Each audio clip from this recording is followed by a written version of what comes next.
Jadi ketika seseorang sudah ditiupkan roh tercipta 4 bulan dalam kandungan ibundanya, Allah sudah memerintahkan kepada malaikat untuk menuliskan kuota rizkinya. Ditetapkan beriringan dengan ajalnya. Jadi konsepnya tidak ada manusia yang hidup yang tidak memiliki rizki, tidak ada. Ketika roh ditiupkan, ajal ditetapkan. Ajal itu kuota kehidupannya. Apakah 60 tahun, apakah di bawah itu, ataukah di atas itu. Durasi kita hidup disebut dengan ajal. Bila tiba ajalnya, maka kembali kita kepada Allah. Walikulli ummatin ajal. Fa idza jaa ajaluhum la yastakhiruna sa'atan wa la yastaqdimun. Setiap manusia itu memiliki kuota hidup, durasi kehidupan. Bila sudah tiba ajalnya, pas waktunya tiba, maka tidak bisa dimajukan, tak bisa pula dimundurkan. Dia kembali kepada Allah Subhanahu wa ta'ala.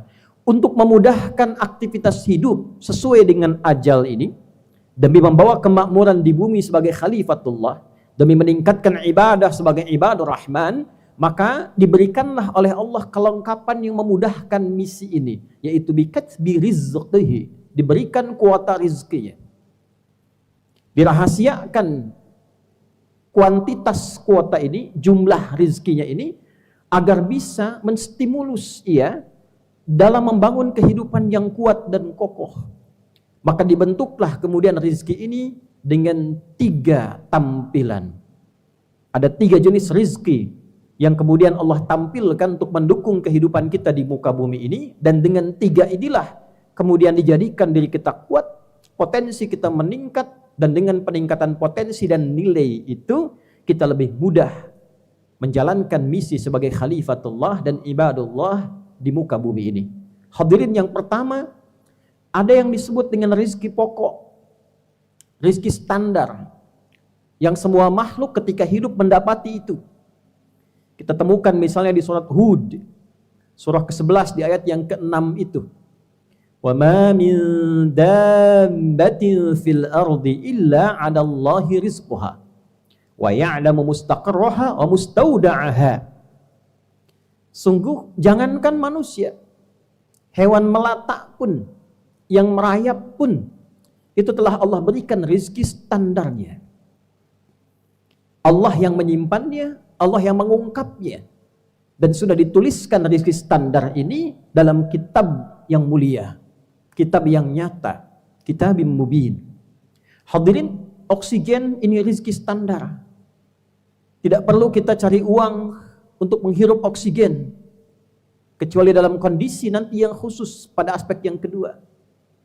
Rizki standar, berkehidupan, mendapatkan ketentraman, mendapatkan kenyamanan. Sistem diberlakukan kepada kehidupan hewan misalnya. Bagaimana burung terbang, berangkat, kemudian pulang bisa mendapatkan rizkinya. Bagaimana cicak yang merayap, rizkinya nyamuk yang terbang. Tapi Allah membuat sistem supaya cicak itu tidak kelaparan. Ini yang dimaksud dengan rizki standar. Jadi kita tidak mencari pun, kita masih bisa menghirup oksigen dalam kehidupan kita. Rizki. Hadirin, ada yang kedua dengan cepat. Ada namanya rizki bil kasbi. Rizki yang didesain oleh Allah dengan sistem di kehidupan, sunnatullah fil kaun ini, yang didapatkan dengan cara berusaha untuk mencari, berikhtiar. Yang dengan mencari ini, di antara hikmahnya, filosofinya, adalah untuk menguatkan semua potensi keunggulan yang ada pada diri manusia supaya itu keluar. Kita mau makan, tidak mungkin tiba-tiba kita berpikir ingin makan, makanan ada dengan sendirinya, mustahil. Terbayang ayam, daging ayam langsung ada, mustahil. Terbayang sate kambing, tiba-tiba langsung ada, mustahil. Mesti diraih dengan ikhtiar kita, usaha kita untuk menjemputnya. Ini yang dimaksud contoh Al-Quran surah kedua Al-Baqarah dari ayat 168 itu. Ya ayyuhan nasu kulu mimma fil ardi halalan thayyibah. Hai semua manusia, silahkan bekerja, berusaha, beraktivitas. Minimal usaha ini menjadi alat untuk engkau bisa mendapatkan rizki kebutuhan makanmu. Silahkan bertebaran di muka bumi. Allah desain. Supaya apa? Dengan mencari itu kita paksa tubuh kita kuat. Kaki dipaksa untuk berjalan, otak dipaksa untuk berpikir. Semakin dipaksa otaknya berpikir, ilmunya ditambah, semakin pintar dia. Semakin pintar, rezekinya semakin mudah ditemukan. Maka ada yang bekerja dengan mengandalkan fisiknya saja. Tapi kalau fisiknya tak kuat, mustahil mendapatkan rezekinya. Ada yang bekerja dengan menambah ilmunya. Dia sekolah, lulus SMP, SMA, masuk kuliah. Dia belajar. Untuk apa? Sebagian mengatakan supaya dapat pekerjaan. Untuk apa pekerjaan itu? Supaya mendapat rezeki. Jadi Allah desain bagian yang kedua ini. Ada rezeki yang diupayakan kita mendapatinya dengan cara mencarinya. Dengan cara bekerja.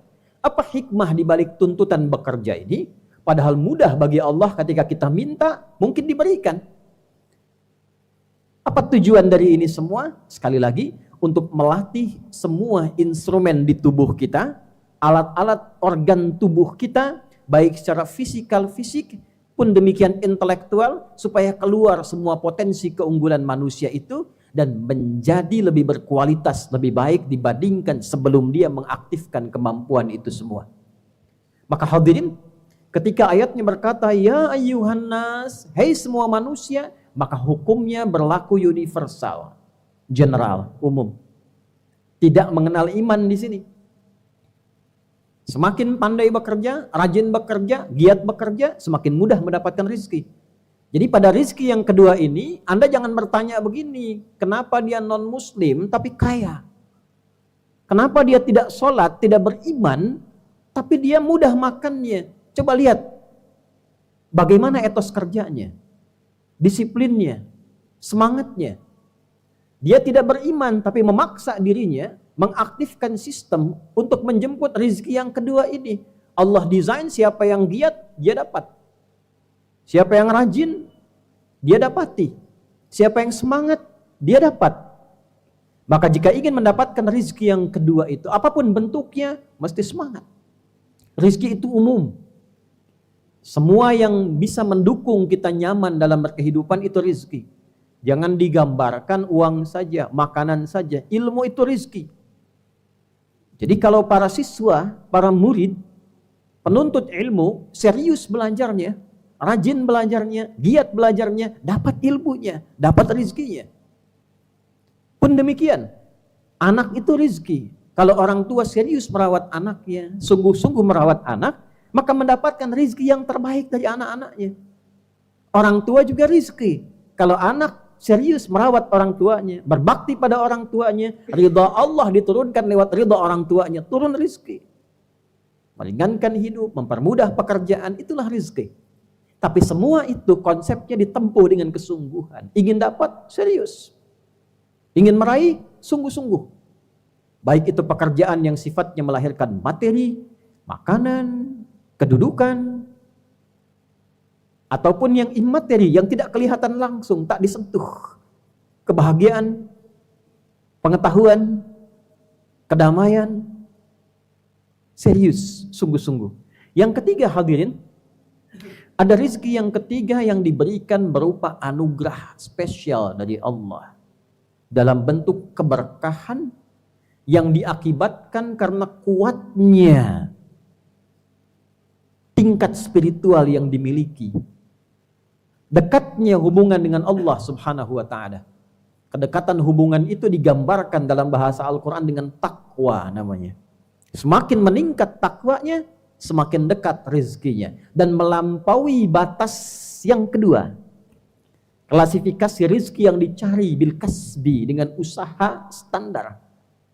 Karena dia mendekat kepada Allah dan Allah tanpa batas, maka diberikan rezeki melewati batasan-batasan biasa. Itu yang disebut dengan min haitsu la yahtasib. La yahtasib. Tak pernah terhitung sebelumnya. Yang terhitung itu yang diusahakan. Saya kerja dapat gaji segini. Kalau saya ngajar dapat pendapatan sekian. Itu namanya muhtasab, sesuatu yang dihitung. Rizkinya yahtasib, diukur-ukur. Lalu didapatkan dengan kasab. Yang ini min haitsu la yahtasib. Maka turunlah kemudian ayat untuk menegaskan di Quran surah ke-65 itu, di ayat yang kedua di ujungnya sampai ayat yang ketiga di awalnya. Wa may yattaqillaha yaj'al lahu makhraja wa yarzuqhu min haitsu la yahtasib. Dan siapapun yang mampu meningkatkan ketakwaannya kepada Allah, takwanya dia tingkatkan.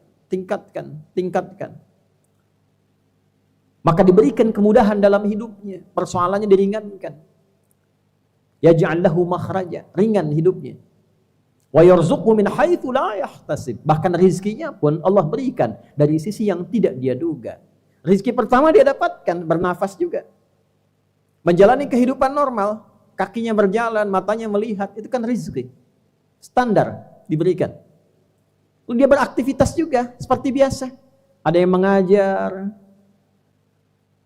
ada yang bertani, ada yang berkebun, ada yang di pemerintahan misalnya, ada yang di institusi-institusi, ada yang di kepolisian, di tentara, bil kasbi, dia biasa. Tapi saat yang sama, dia naikkan takwanya melebihi level-level standar biasa. Takwa ada dalam bentuk ibadah ritual, misal salatnya. Dzalikal kitabu la raiba fihi hudal lil muttaqin. Siapa muttaqin di sini orang takwa? Ayat 3-nya, alladzina yu'minuna bil ghaib. Dia selalu yakin dengan Allah. Wa yuqimunas shalah, dia tingkatkan salatnya. Dia tunaikan salat dengan baik dan benar, dia tingkatkan. Orang cukup dengan fardu, dia tingkatkan sunnah. Orang kerjakan sunnah siang hari, dia bangun malam hari. Wa mimma razaqnahum yunfiqun. Dia senang juga bersosial. Sosial menambah rezeki. Dia niatkan untuk mendapatkan ridha Allah. Begitu Allah ridha, diberikan min haitsu la yahtasib. Kata para ulama di sini, rezeki yang terbaik yang dia pilih. Bukan cuma rezeki biasa. Kalau sumbernya tak bagus, tak dia bagi. Sumbernya bagus, dia bagi. Dan dia membagi dengan pembagian yang terbaik. Walaupun tidak harus banyak, tapi dia siapkan. Punya makanan mungkin dia bagi 2. Punya kurma 2, dia bagi 1-1. Bekal ke sekolah, anak-anak diajarkan. Bawa bekal dibagi dengan teman. Itu Allah berikan rezeki tambahan. Min ladunhu ilma, diberikan tambahan pengetahuan. Konsep ini harus dipahami oleh kita umat Islam. Demikian berbagi pada orang tua, memberikan perhatian, menambah rezeki. Allah berikan min haitsu la yahtasib. Walladzina yu'minuna bima unzila ilaik, rajin baca Al-Qur'an, tambah menghafal, nanti rezeki datang. Betapa banyak anak-anak diberangkatkan haji, umrah, dapat hadiah karena hafalan Qur'annya. Padahal dia belum mampu mencari rezeki yang standar, yang kedua, bil kasbi. Tapi ada orang tua yang bahkan nabung untuk haji, puluhan tahun, hajinya karena anaknya, karena ketakwaan yang dibangun di dalamnya. Oleh karena itu orang tua yang menginvestasikan anaknya bersekolah, cari sekolah yang mendekatkan dia dengan Allah. Ketika anak dari kecil kenal Allah, Allah turunkan kelebihan, kemewahan, keistimewaan rezeki yang tidak ditemukan pada level 1 dan level 2. Ini yang kemudian dicontohkan di Al-Quran, rezeki yang diberikan pada Maryam, Sayyidah Maryam alaihassalam. Diberikan kelengkapannya, kenikmatannya, kekhususannya, sampai pamannya mengonfirmasi, ya Maryamu anna laki hadha. Qalat, perhatikan kalimatnya, huwa min indillah, innallaha yarzuqu man yasha' bighairi hisab. Paman, ini anugerah khusus dari Allah, spesial. Allah akan memberi pada siapapun tanpa batasan. Bagi siapa yang dikehendaki. Maksud ayat ini, jadilah kita seperti yang dikehendaki itu. Kalau ingin rezeki tanpa batasan. Bagaimana Maryam didik anak-anak perempuan Anda? Bagaimana Maryam mendekat kepada Allah? Bagaimana ibadahnya, ketakwaannya, dan seterusnya. Untuk yang pria banyak sekali contohnya. Dari mulai orang biasa, Imran misalnya, ayahnya Maryam, Luqman misalnya, atau masuk ke level Nabi misalnya, ada Nabi Yahya alaihissalam, dan Nabi-Nabi yang lainnya. Puncaknya ikuti apa yang dituntunkan Rasulullah, Nabi kita mulia Nabi Muhammad sallallahu alaihi wasallam.